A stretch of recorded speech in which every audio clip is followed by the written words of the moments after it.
8:46, seguimos en Napalm por Radio Provincia. Hablábamos recién de los bebés secuestrados, los hijos, los nietos desaparecidos que las abuelas siguen buscando. Del otro lado de la grieta suelen decir que bueno, que hay que olvidar, hay que mirar hacia adelante, etcétera, etcétera. Bueno, uno de esos nietos restituidos escribió una carta abierta que me parece muy, muy potente, en la que señala: como nieto restituido, sé que hacer memoria no es un ejercicio de nostalgia, es construir herramientas para que el horror no se repita. Ya estamos comunicados con él, se llama Andrés Lablunda, nieto restituido y legislador porteño. Andrés, muchas gracias por esta entrevista, te saludamos con Felicitas Bonavita. ¿Qué tal? Buen día para toda la audiencia y para ustedes también. Muchísimas gracias. Bueno, me parece muy, muy bueno contraponer ejercicio de memoria como una memoria activa con la simple nostalgia, digamos. Sí, exactamente. Bueno, como les decía al principio, hay sectores que nos pretenden llevar al olvido, ¿no?, de todo eso tan trágico que sufrimos como pueblo, y nosotros lo que decimos es: tengamos una memoria activa sobre ese pasado y utilicemos toda esa lucha, toda esa organización, resistencia, desde que surgió desde el propio pueblo argentino, junto con las abuelas, las madres y los organismos de derechos humanos, para todo ese bien común. Ahí lo que yo digo en la carta también, que es un bien común de todos los argentinos y argentinas, más allá de las pertenencias partidarias. Claro. Y esa memoria hay que hacerla jugar hoy día, ¿no? Entonces, creo que la carta va dirigida a las nuevas generaciones, sobre todo porque tienen que tener derecho a esta memoria histórica, que uno dice, bueno, sucedió hace 50 años, pero no son 50 años, porque esos 50 años son presentes hoy. Es más, y son presentes en muchos sentidos, presentes en relación a las búsquedas, ¿no? Uh-huh. de nuestros propios padres, mi madre, mi padre en particular, pero como también de los 30.000 que no están, ¿no? O de los propios nietos, nietas, que estamos hablando de más o menos 300 personas, con sus hijos también, es decir, estamos buscando a los bisnietos o bisnietas de las abuelas de Plaza de Mayo, y eso es una lucha que también debemos emprenderla con las nuevas generaciones. El otro día yo estaba en un colegio secundario, dando una charla, y los interpelaba a los chicos, diciéndoles que, bueno, quizás alguno o alguna de los que estaban ahí en la charla podían tener su identidad sustituida. Entonces no es algo del pasado, es algo del presente, ¿no? Vos tenías 22 años cuando supiste que podías ser hijo de desaparecidos. Claro, exactamente, sí. Yo me enteré recién, si bien estoy localizado por las abuelas en el año 1984, recién a esa edad que vos dijiste recién, tengo acceso a mi verdad.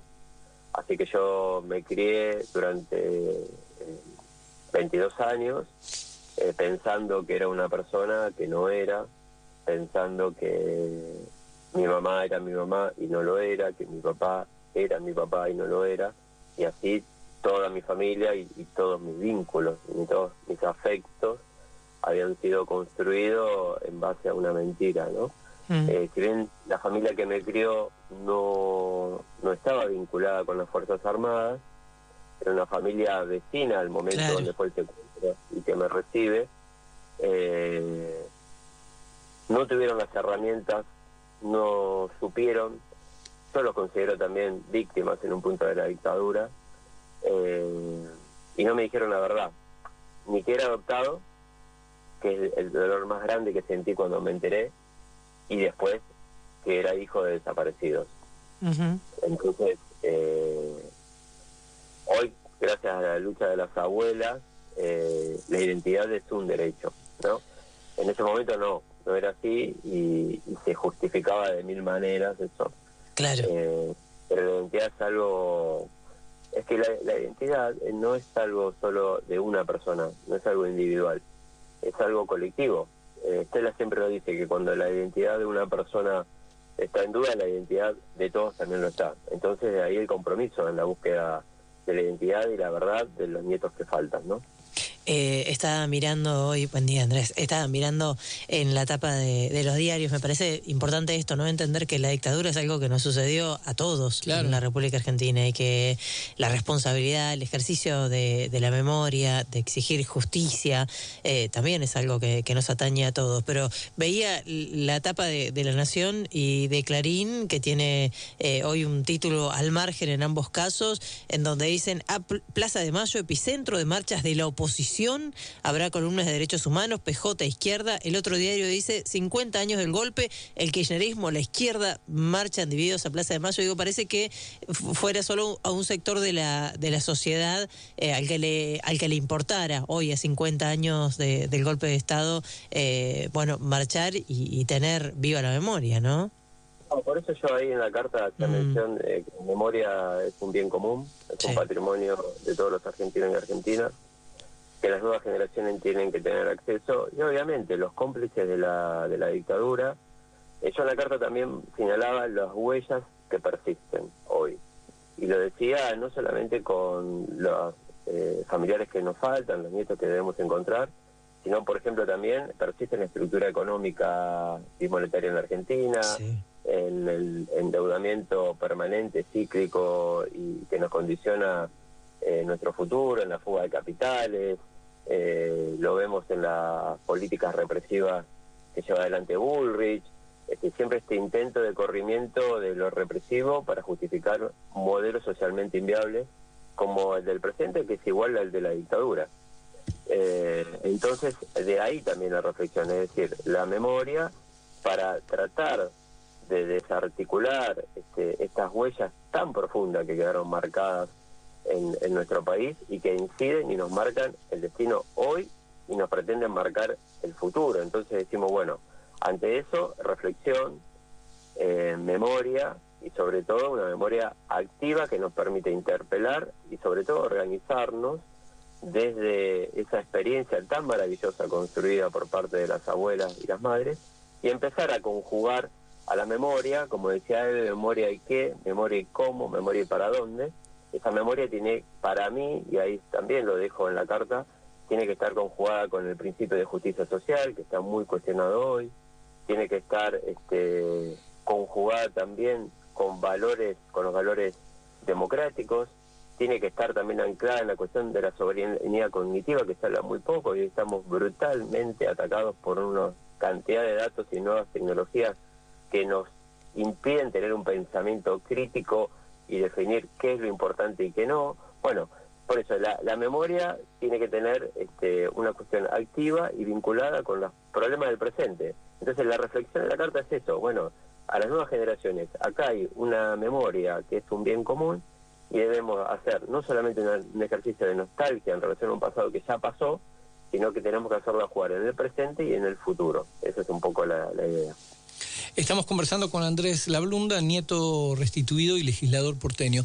Andrés, algunos nietos restituidos hablan de que al momento que supieron que eran bebés apropiados, es como que algo les terminó de cerrar, que había, sin necesariamente que estuviera claro, como un malestar, una duda, algo. ¿Fue tu caso o nunca tuviste dudas, nunca pensaste que algo no cerraba? Hay algo que no cerraba. De hecho, primero, el parecido físico, que no me parecía en nada físicamente a la familia que me criaba. En lo actitudinal y el modo de encarar la vida tampoco, era recontra distinto, pero no me lo cuestionaba de fondo. Digamos, cuestionarse la filiación es algo muy difícil, claro. Muy duro.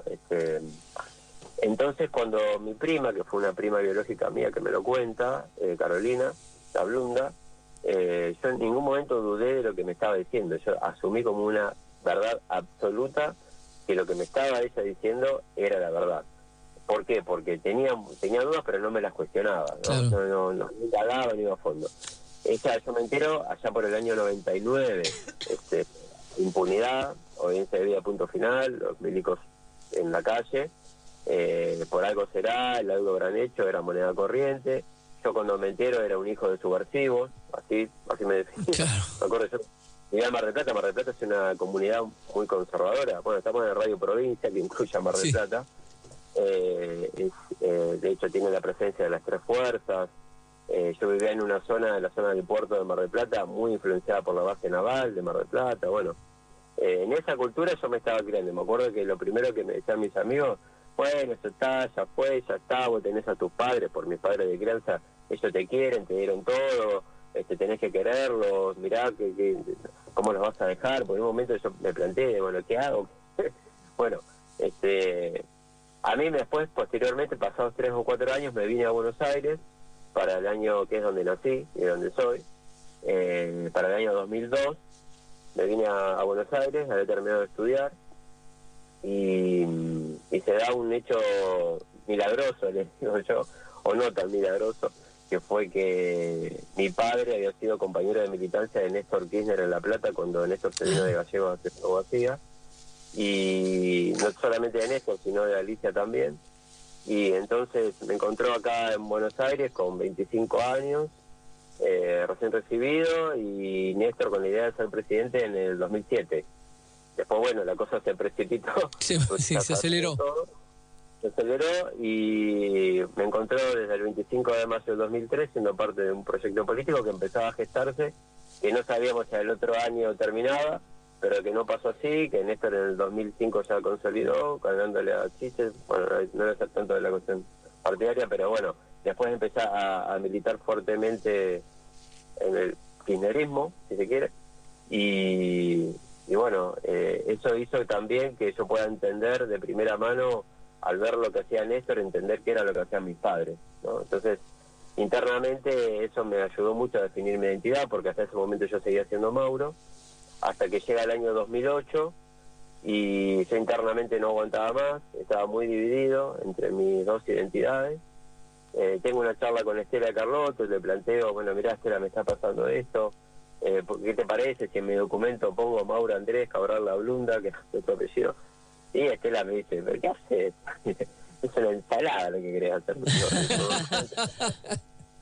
Me acomodó enseguida ahí las dudas. Y otro tema, un tema político de coyuntura que me atravesó profundamente, fue la resolución 125, con el famoso conflicto con las patronales, que me puso ahí como una disyuntiva y me hizo definirme, ¿no? Bueno, ¿de qué lado de la mecha está? Y bueno, y entonces hicimos un acto a la memoria de mis padres en abril del 2008, en pleno conflicto con el campo. Me acuerdo hasta el olor a los pastos quemados en la calle, y bueno, pusimos una placa donde vivían mis padres, donde vivía yo también, y ahí anuncié públicamente que dejaba de ser Mauro Cabral y pasaba a ser Andrés Lablunda, no por ir en contra de mis padres de crianza ni en contra de Mauro, quien era, sino a favor de mi propia historia, mi verdadera historia, el deseo de mis padres de llamarme Andrés y de enrolarme en un conjunto de ideas que yo coincido plenamente con la que tenían mis padres, y que sigo apostando de que este país es posible, ¿no? Andrés, se nos fue el programa, pero bueno, da para conversar mucho más.